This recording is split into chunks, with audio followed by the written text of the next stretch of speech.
Bismillahirrahmanirrahim. Assalamualaikum warahmatullahi wabarakatuh. Al-Fatiha ila hadratin Nabi Sayyidina Muhammadin sallallahu alaihi wa alihi wa sahbihi wa sallam kiramil Fatiha. A'udzubillahi minasyaitonir rajim.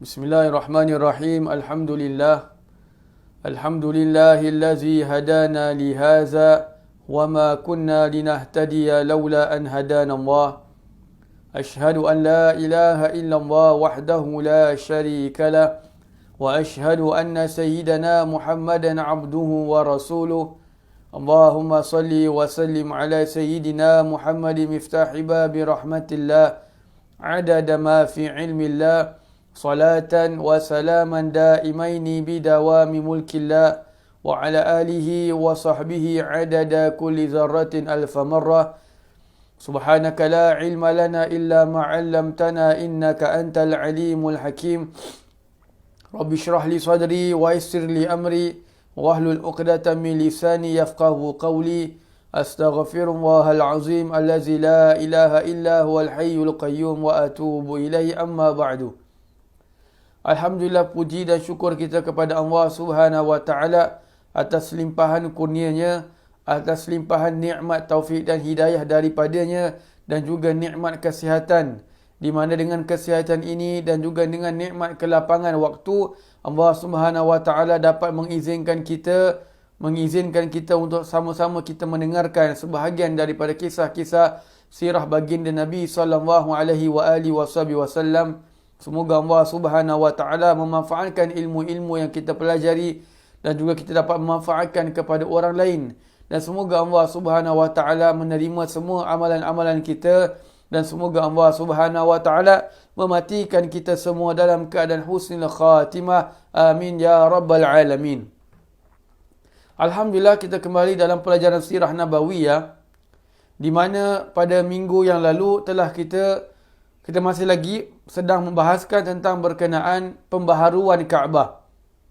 Dan yang terakhir pada minggu yang lalu adalah kita sedang mendengarkan tentang tentang persengketaannya orang-orang Quraisy di dalam urusan perletakan Hajar Aswad. Baik. Jadi perkara Hajar Aswad ini, dia menjadi isu di antara orang-orang Quraisy ini, dan telah kita ketahui bahawa ia berlaku selama 4 atau 5 hari. Mereka mempertikaikan siapakah orang yang lebih layak, puak manakah yang lebih layak untuk meletakkan kembali Hajarul Aswad. Baik. Kenapa perkara Hajarul Aswad ni boleh jadi satu isu di antara orang-orang Quraisy ini? Kerana Hajarul Aswad itu lambang kemuliaan.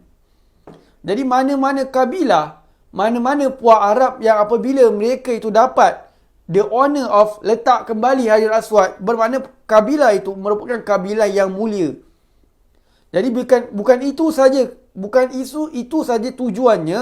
Bila mana kabilah itu menjadi mulia, bermakna kabilah itu akan dipandang oleh manusia sepanjang zaman. Orang akan kenal, oh inilah puak Arab yang meletakkan kembali Hajarul Aswad sewaktu pembinaan semula Kaabah. Jadi orang nak kabilah mereka ini disanjung oleh manusia sepanjang zaman. Siapa yang dapat itu Hajarul Aswad, bermakna mereka itu adalah kabilah yang agung, kabilah yang masyhur. Baik.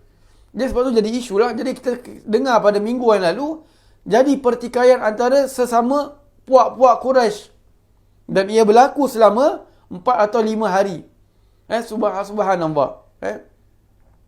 Dan hampir saja jadi berperangan. Nampak? Kerana nak meletakkan Hajar Aswad boleh jadi perkelahian, boleh jadi peperangan antara satu kabilah dengan satu kabilah. Padahal mereka satu bangsa Quraisy. Subhanallah. Sehingga kita tahu pada minggu yang lalu datanglah seorang yang bernama Abu Umayyah bin Al-Mughirah. Abu Umayyah bin Al-Mughirah. Di mana beliau ini merupakan antara orang Quraisy yang tertua di Mekah. Dan kita tahu beliau ini masyhur namanya sebagai orang yang pemurah. Dan untuk tambahkan lagi detail bahawa beliau itu adalah bapanya kepada isteri Nabi SAW, iaitu Ummu Salamah. Ummu Salamah radhiyallahu anha. Baik. Dan juga beliau itu dikenali sebagai pembawa bekal bagi orang-orang yang musafir. Pembawa bekal bagi orang yang musafir. Macam gitu sekali masyhur namanya, subhanallah. Baik. Jadi kita lanjutkan pada pembacaan. Jadi ini orang, ini Abu Umayyah bin Al-Mughirah ini, beliau ini memberikan satu saranan. Kerana apa? Benda ni dah berlaku dah 4-5 hari ni tak settle. Jadi akhirnya mereka bersetuju untuk berjumpa di hadapan Masjidil Haram untuk mengadakan perbincangan. Maka datanglah Abu Umayyah bin Al-Mughirah, beliau mengatakan, kita jadikan orang pertama yang masuk pintu itu, dialah yang akan menghukumkan di antara kita. Pintu apa tu? Pintu yang dikenali sebagai pintu Bani Syaibah. Yang sekarang ini dikenali sebagai pintu Babus Salam. Di Masjidil Haram. Baik. Bila Abu Umayyah memberikan saranan seperti itu, maka idea itu disetujui oleh semua orang-orang Quraisy. Baiklah, Abu Umayyah pun duduk duduk bersama mereka. Maka orang yang pertama yang masuki pintu itu adalah baginda Nabi SAW. Apa yang dikatakan di sini? Maka orang pertama yang masuki itu adalah Rasulullah SAW. Apabila mereka melihat baginda, mereka langsung berkata, kami reda dengan Al-Amin ini. Kerana mereka pernah meminta baginda sebagai penyelerai, bersebabkan baginda yang orang yang adil dan bukan orang yang suka bertengkar. Jadi bila Nabi SAW masuk, memang Allah dah takdirkan orang pertama yang masuki pintu itu adalah Nabi SAW. Jadi bila nampak Nabi masuk pintu itu, maka semua orang-orang Quraisy mengata, kami reda Al-Amin ini untuk menjadi penyelerai bagi kami. Kami reda Al-Amin ini untuk menjadi hakim bagi masalah kami. Subhanallah. Jadi kita kalau lihat, walaupun Nabi SAW itu adalah bangsa Quraisy, bahkan yang termulia daripada bangsa Quraisy, tapi Nabi tak ada involve pun dengan mereka punya persengketaan nak rebut siapakah yang nak pergi letak balik itu Hajarul Aswad. Tak ada. Jadi orang-orang Quraisy ni dia ada meeting, ada bertengkar, Nabi tak involve. Kerana Nabi SAW bukanlah orang yang suka bertengkar. Dan kita pernah dengar hadis Nabi SAW yang lain dalam maksud hadis, tinggalkanlah perdebatan walaupun kamu benar. Dalam hadis yang lain, barang siapa yang boleh meninggalkan perdebatan, mana berkelahian, bercakap, menjawab dan sebagainya, maka Allah SWT membinakan baginya istana dalam syurga. Kenapa benda ni Allah sampai janjikan, Nabi sampai beritahu seperti itu ganjarannya? Kerana perkara itu bukan susah. Sekarang ni kita tahu benda yang kita buat ni betul. Kita nak bertengkar, dia cakap tak ada, awak buat ni salah. Kita tahu kita buat ni betul dan kita ada sumber-sumber yang kita yakin terang, memang tidak ada diperselisihkan ulama. Tahu. Jadi bila kita cakap macam gitu, kita yakin dengan keadaan macam gitu, dan kita tinggalkan perdebatan, perkelahian kerana Allah, maka Allah Subhanahu Wa Taala akan memberikan ganjaran berupa istana di dalam syurga. Subhanallah. Jadi Nabi SAW, kalau kita lihat ni, Nabi tak involve. Tak. Jadi itulah yang kita ambil lah daripada perbuatan baginda Nabi SAW. Kita tinggalkan segala perkelahian, apa saja yang kita rasa yang tidak menguntungkan, kita punya akhirat. Dunia tak untung, akhirat pun tak untung. Kita kalau berdebat, kita cakap kita pun ada dalil, dia pun kata dia ada dalil, agak-agak kalau kita menang atau kalau dia menang, apa yang menguntungkan dia? Atau tak kita lah. Kalau kita punya own dalil, agak-agak apa yang kita dapat? Kita makin kaya ke? Hidup kita makin bahagia ke? Akhirat kita akan makin jadi orang yang dekat dengan Allah ke? Tak ada. Kita nak menang masalah apa? Nafsu. Nak puaskan diri, nak puas, nak kita tahu, nak orang tahu yang kita punya semua betul, orang lain semua salah. Jadi kalau kita ada sifat macam gitu, bermakna kita dah tidaklah ikhlas bila nak menegakkan kebenaran. So-callnya kata nak menegakkan kebenaran, ni hadis, ini Al-Quran, kita nak tegakkan kebenaran, tapi kita sebenarnya bukan nak tegak kebenaran, nak kepuasan diri. Jadi kalau kita nak bertengkar seperti itu, kalau kita rasa benda yang kita bertengkar tu, kita fikir dulu. Kalau rasa benda tu tak bawa manfaat apa-apa pun, bahkan boleh menambahkan kemudaratan. Masalah benda-benda yang memang diperselisihkan ulama', kita jadikan itu satu benda yang isu dalam keluarga kita. Gara-gara keluarga kita suka A, kita pula pihak pada B, masing-masing keluarkan dalil, langsung kita putus silaturahim. Maka itu lagi teruk. Antara kita bertengkar, antara kita dengan mengamalkan benda yang memang diperselisihkan ulama' dengan membuat perkara yang memang sah, tak ada selisih ulama'. Apa tak ada sah selisih ulama'? Orang yang putuskan silaturahim dalam hadis, dalam maksud hadis, Nabi kata orang itu tak cium bau syurga. Nabi kata orang itu tak cium bau syurga. Buat apa? Putuskan silaturahim. Kita pula gara-gara pasal benda yang memang diperselisihkan ulama', kita membuat perkara yang tak diperselisihkan ulama', iaitu buruknya orang yang memutuskan silaturahim. Subhanallah. Jadi kita, andai kata kalau kita nak, kita terinvolve dalam perkara-perkara yang membuatkan perkelahian, tarik diri. Tak jadi salah pun. Tak jadi apa pun. Mungkin orang kata, alah dia tu kemarin aku cakap dengan dia tak boleh jawab. Berapa lama orang nak cakap macam itu? 1 hari? Seminggu? Paling-paling pun seminggu. Lepas tu dah habis. Orang tak ada nak mungkin nak cakap-cakap hari-hari post kat Facebook, hari-hari cakap Instagram gambar kita kalah dalam perdebatan. Orang takkan buat gitu. Orang kalau buat gitu nampak sah orang tu tak betul. Skru ada longgar sikit. Jadi kalau kita rasa kita nak sampai terinvolve benda yang boleh mendatangkan perkelahian, kita ingat balik perkelahian itu tidak mendatangkan apa-apa manfaat dunia dan akhirat. Kita rugi, buang masa, buang air liur. Orang muda sekarang cakap buang air liur. Buang karen orang kata. Buang karen. Dia buang masa. Baik duduk kat rumah, baik duduk dengan anak isteri, baik duduk dengan family, bergurau dengan anak isteri. Itu lagi mendatangkan pahala.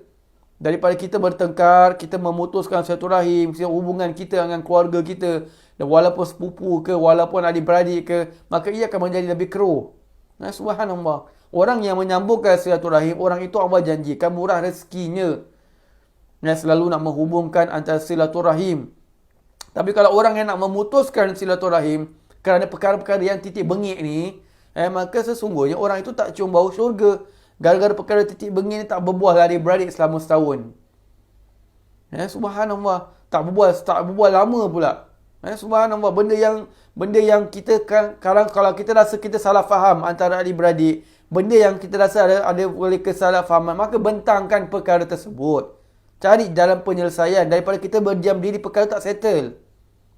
Subhanallah. Baik. Balik pada tentang kisah Nabi SAW. Jadi Nabi kalau kita lihat, Nabi bagi dia tak ada pun involve dengan apa yang dilakukan oleh orang-orang Quraisy. Baik. Jadi orang-orang Quraisy bila nampak Nabi SAW, mereka berkata, ya, maka kami reda dengan Al-Amin ini. Nabi dah memang masyhur lah dengan sebagai orang Al-Amin. Orang yang terpercaya. Terpercaya. Bukan orang percaya je. Orang terpercaya. Kat Mekah tu tak ada orang yang lebih dipercayai daripada baginda Nabi SAW. Dan mereka mengaku tu semua. Subhanallah. Baik. Dan mereka ini, kenapa mereka reda dengan Nabi SAW? Kerana before perkara ini berlaku, Nabi SAW pernah menyelesaikan perkara mereka. Waktu Nabi SAW sebelum perkara ini, Nabi pernah menyelesaikan beberapa masalah yang berlaku persengketaan perkelahian di antara mereka. Nabi selesaikan. Dan bila Nabi selesaikan dan mereka setuju dengan apa yang diselesaikan oleh baginda Nabi SAW. Subhanallah. Kenapa mereka setuju dengan Nabi? Kerana dua sifat. Nabi SAW orangnya adalah tersangat adil. Nabi SAW orangnya adalah tersangat adil. Adil Nabi SAW. Banyaklah kalau kita nak bahaskan tu, nanti insyaAllah sampai kepada babnya kita akan huraikan. Dan Nabi SAW ada sifatnya, Nabi adalah orang yang tidak suka bertengkar. Nabi kalau nak menghakimi, Nabi tak ada kata, engkau pun sama juga. Engkau cakap orang, kau pun sama. Tak ada, Nabi tak macam gitu. Nabi SAW bila dimintakan untuk menyelesaikan perkara, maka Nabi selesaikan. Tak ada hentam dia, tak ada hentam dia. Subhanallah. Jadi itulah keadilannya Nabi SAW. Nabi tak di-involve dengan apa-apa yang berlaku antara orang-orang Quraisy. Baik. Maka apabila Nabi SAW sampai di sisi mereka, ataupun tiba di sisi mereka, mereka pun menceritakan kepada Nabi SAW. Jadi Nabi sampai dekat orang-orang Quraisy ni. Orang-orang Quraisy nampak Nabi dah datang, mereka manggil Nabi SAW. Nabi datang ke tempat mereka.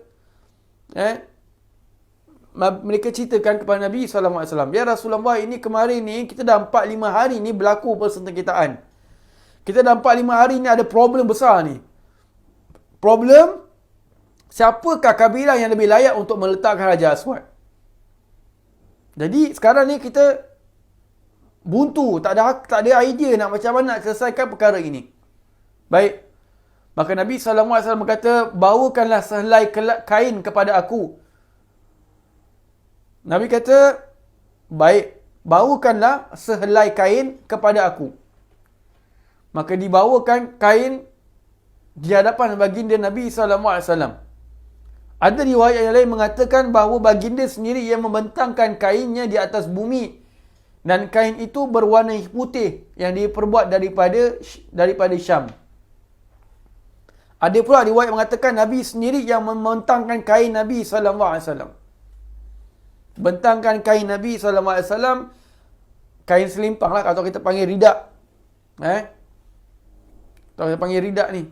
Jadi Nabi SAW bentangkan Nabi punya ridak yang berwarna putih yang diperbuat daripada Syam. Baik.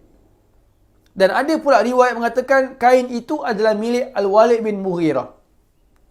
Ada pula mengatakan yang kain tu yang Nabi bentangkan itu adalah milik Walid bin Mughirah.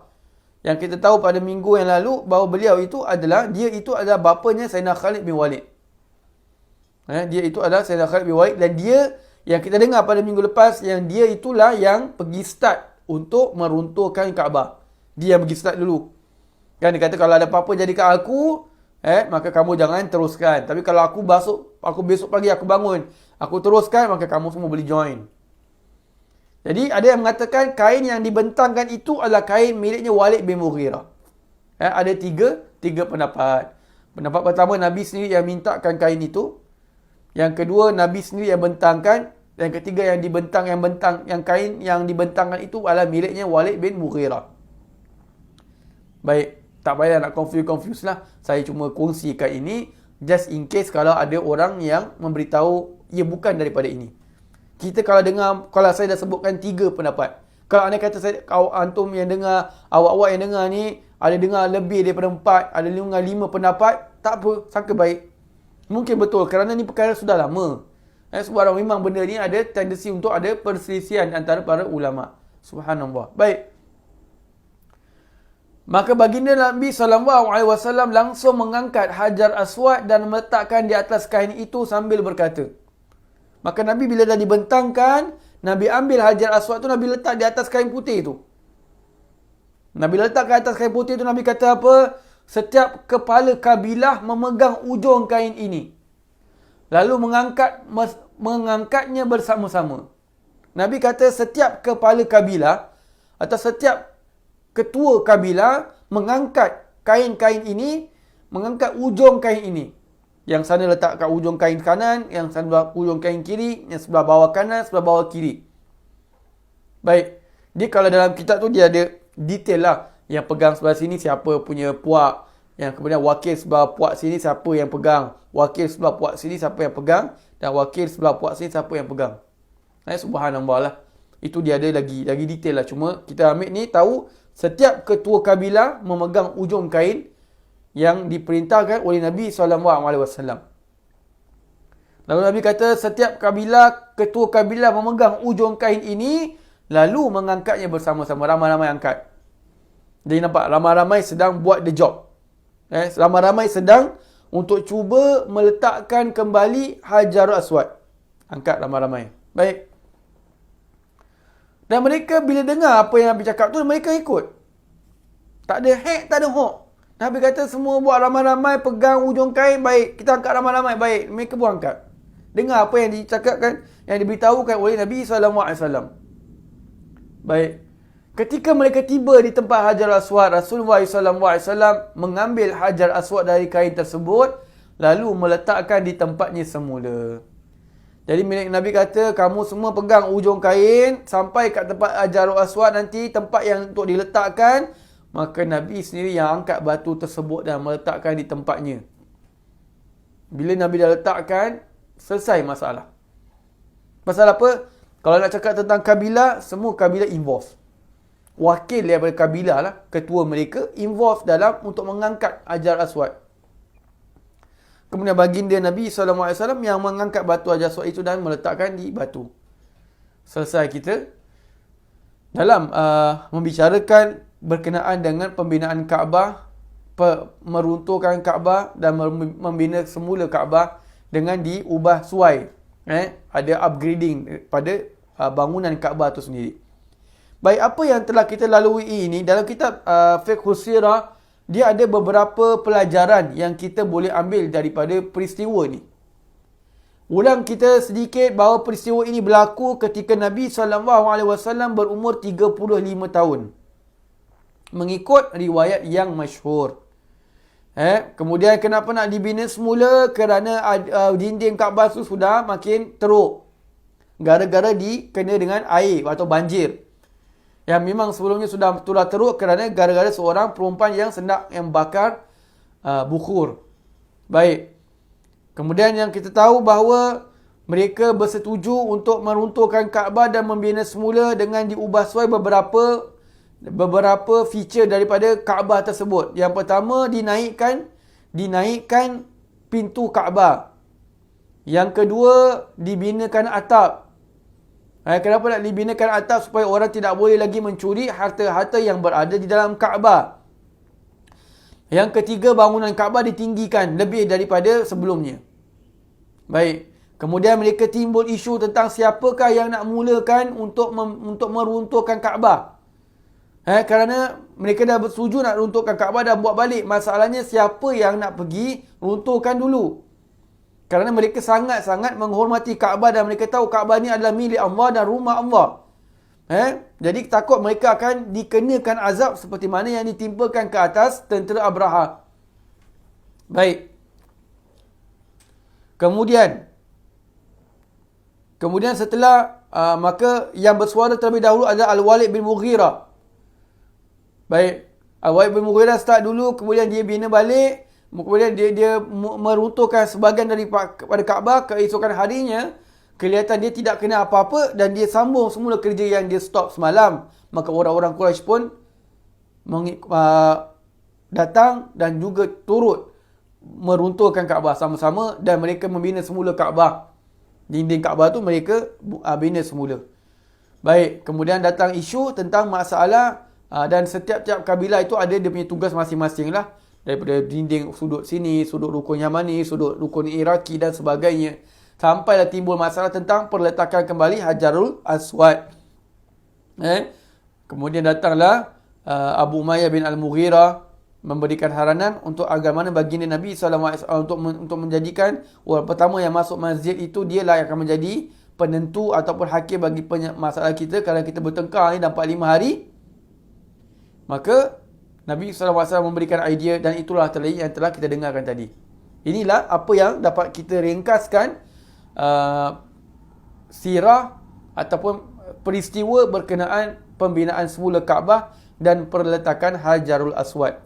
Baik, apa yang pelajaran yang kita boleh ambil daripada kitab Fiqhus Sirah karangan Syekh Ramadan Al-Buti, pasal dia ada Fiqhus Sirah karangan lain juga, Muhammad Al-Ghazali. Subhanallah pun tak kurang hebat kitab tersebut. Subhanallah. Baik. Yang pertama, peristiwa ini membuktikan kepada kita, memberitahu kepada kita akan kepentingan Kaabah dan kemuliaannya yang Allah jadikan di atas muka bumi ini. Apa yang kita boleh ambil daripada peristiwa ini adalah, yang pertama sekali adalah tentang menunjukkan kepentingan dan kemuliaan Kaabah yang Allah jadikan di atas muka bumi ini. Di mana kepentingan Kaabah ini sudah menjadi sebagai perkara yang penting, terutama bagi orang-orang masyarakat Quraisy, khususnya dalamnya pada penduduk-penduduk di Mekah. Merasakan bahawa kepentingan bangunan Kaabah ni dan kemuliaannya.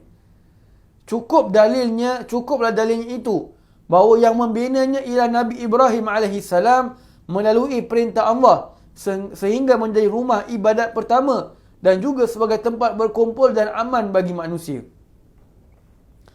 Cukuplah bukti bahawa Kaabah itu merupakan perkara yang mulia. Cukuplah bukti bahawa Kaabah itu menunjukkan kemuliaan Kaabah itu kerana yang membinanya itu adalah Nabi Ibrahim alaihissalam dan anaknya Nabi Ismail alaihissalam. Subhanallah. Itu dah cukup menunjukkan kemuliaan Kaabah. Yang buat itu adalah Nabi Ibrahim dan Nabi Ismail alaihissalam. Baik. Melalui perintah Allah dan sekaligus menjadi rumah ibadat pertama. Bila Kaabah ini siap, maka Kaabah ni menjadi rumah ibadat pertama yang ada di atas muka bumi ini. Belum ada lagi Baitul Maqdis, semua belum ada lagi. Maka Kaabah tu menjadi simbol ibadat pada ketika itu. Dan juga sebagai tempat berkumpul dan aman bagi manusia. Bila mana tentang tempat berkumpul, bermakna tempat orang datang melakukan tawaf. Orang-orang manusia datang melakukan tawaf. Melakukan ibadat di sisi Kaabah. Tempat manusia kita berkumpul. Sekarang ni mungkin dalam keadaan COVID-19 ni mungkin kurang orang ada di sana. Tapi kalau kita nak lihat jumlah yang kalau kita lihat pada hari-hari kebiasaan sebelum ni, pada tahun yang lalu, siapa-siapa yang pergi umrah pada awal tahun ini, kita dapat lihat bagaimana lautan manusia yang berada di sisi Kaabah. Dan kemudian kata sini, dan aman bagi manusia.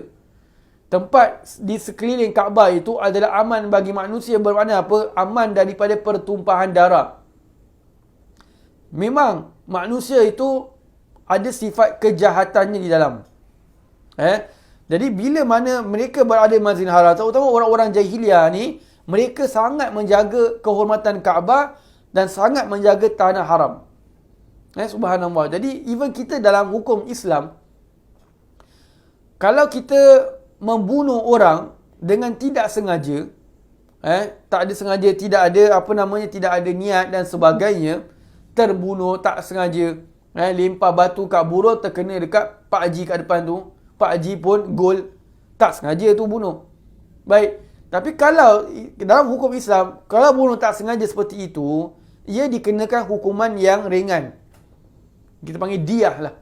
Diyah dia ringan, tapi tetap 100 ekor unta. Diyah dia ringan. Tapi kalau dia membuat perkara itu di dalam tanah haram atau di dalam bulan haram, maka dia menjadi berat. Dia menjadi berat. Subhanallah. Jadi nak menunjukkan bahawa tempat bumi Mekah ni atau tempat Kaabah ni dia merupakan tempat yang aman untuk manusia. Walaupun di tempat aman itu pada dia punya hukum asal, tapi kita kena ingat, walaupun di tempat yang aman, tetap syaitan tu ada. Sebab tu kita masih mendengar lagi kisah orang kehilangan duit, kehilangan handphone dan sebagainya ketika mereka tawaf. Kerana orang bila sudah lama kat sana, ada yang sudah hilang rasa penghormatan terhadap Kaabah. Mereka rasa Kaabah ni just a batu. Jadi tak ada apa-apa. So curi je. Subhanallah. Mereka dah tak rasa lagi keagungan Kaabah dalam hati mereka. Subhanallah. Baik. Allah Subhanahu Wa Taala apabila menceritakan, apabila Allah Subhanahu Wa Taala memerintahkan Nabi Ibrahim alaihissalam untuk memecahkan kuil, untuk memecahkan berhala-berhala dan meruntuhkan tempatnya, iaitu kuil-kuil, serta menghapuskan ajarannya, maka ia sekaligus memberitahu hikmahnya, iaitu terdiri di atas muka bumi ini sebuah binaan yang menjadi lambang untuk mentauhidkan Allah dan beribadah kepadanya sahaja. Zaman Nabi Ibrahim AS, orang-orang masih lagi sudah menyembah berhala. Daripada zaman Nabi Nuh AS sampailah kepada zaman Nabi Ibrahim AS. Zaman tu masih lagi orang-orang menyembah berhala. Maka Allah Subhanahu Wa Taala memerintahkan Nabi Ibrahim untuk memecahkan berhala-berhala. Dan juga tempat-tempat kuilnya. Kita kena ingat.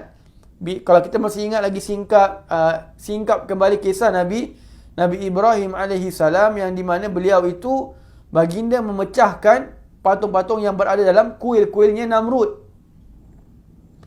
Jadi dan itu dia punya kisah lah. Jadi kita ingat yang dikatakan sini, memerintahkan untuk memecahkan berhala-berhala dan meruntuhkan tempat kuilnya serta menghapuskan ajarannya.